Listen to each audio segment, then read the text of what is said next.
अस्सलाम वालेकुम, मैं हूं मोहम्मद नौशरवान और home schooling with Shanze and Shayan में आप बच्चों को मैं एक दफ़ा फिर खुश आमदीद कहता हूं।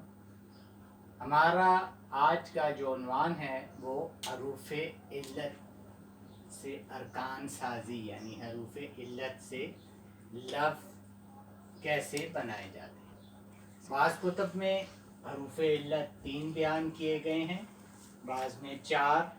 हरूफ इल्लत अलिफ, वाव, छोटी ये और बड़ी ये, जिसमें 3 तो उसमें ये छोटी ये और बड़ी ये को एक ही शुमार किया गया है। जब हमने अरकान साजी करनी है या लफ्ज़ बनाना है तो उसमें हम हरूफ तहज्जी की आदि अशकाल यूज़ करते हैं।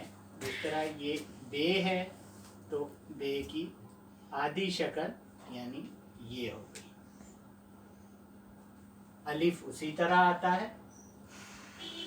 काफ है तो काफ की आदि शक्ल ये। अब नीचे वाली मिसालों में हम मुख्तलिफ हरूफ इल्लत के साथ जो है अल्फाज बनाना मैं आपको बताऊंगा।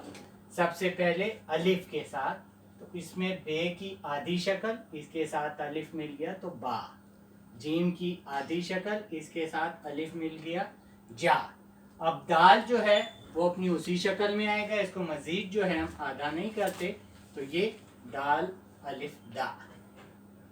फिर वाव के साथ हमारे जो बनते हैं हरूफ पे और वाव, ओ, काफ वाव को, रे और वाव रो। फिर छोटी के साथ बे ये बी, काफ ये की, मीम की आधी शक्ल और ये इसके साथ लग गई मी। ये के साथ, बड़ी ये के साथ काफ ये के और फे ये फे, रे और ये रे की भी शक्ल अपनी उस पे।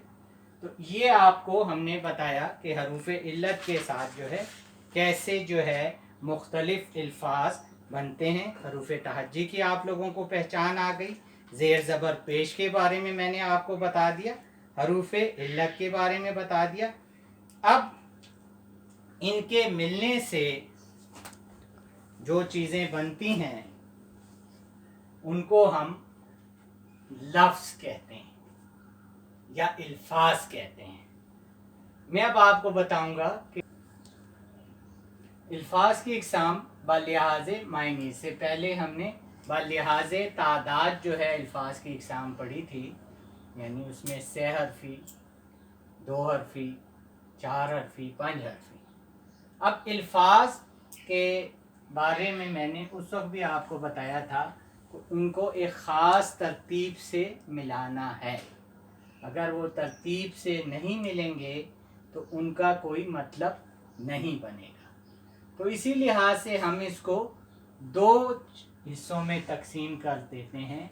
एक चीज़ कहलाती है कलमा, जिस लफ्ज़ के कुछ मायने हों तो उसको हम कलमा कहेंगे। जिस तरह बात, बे अलिफ और ते मिलकर जो है हमने हरूफ को मिलाया, एक से हरफी, इसका एक मतलब बात यानी एक दूसरे से जब हम बात करते हैं उसको। पानी, पानी एक एलिमेंट आपका जो है पानी। खाना, झूठ। तो ऐसे अल्फाज जिनका मायने उसको कलमा।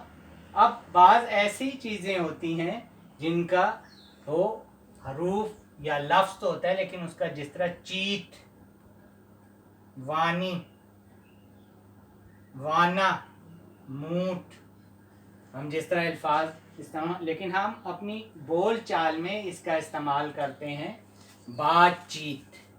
तो बातचीत में बात आपका कलमा हो गया जिसका, और चीत जो है आपका मोहम्मल जिसके कुछ मायने नहीं हुआ। पानी, वानी में पानी आपका कलमा हो गया, वानी आपका जो है मोहम्मल हो गया। खाना, वाना में खाना आपका कलमा हो गया और वाना आपका जो है मोहम्मल हो गया। इसी तरह झूठ मूठ में झूठ आपका कलमा हो गया, मूठ आपका मोहम्मल हो गया। आज हमने अल्फाज को सीखा। अब इसके बाद हम अल्फाज को सही तरतीब से मिलाकर जुमला बनाना सीखेंगे तो इंशाल्लाह हमारा अगला सबक जो है जुमले के बारे में होगा। शुक्रिया, अल्लाह हाफ़िज़।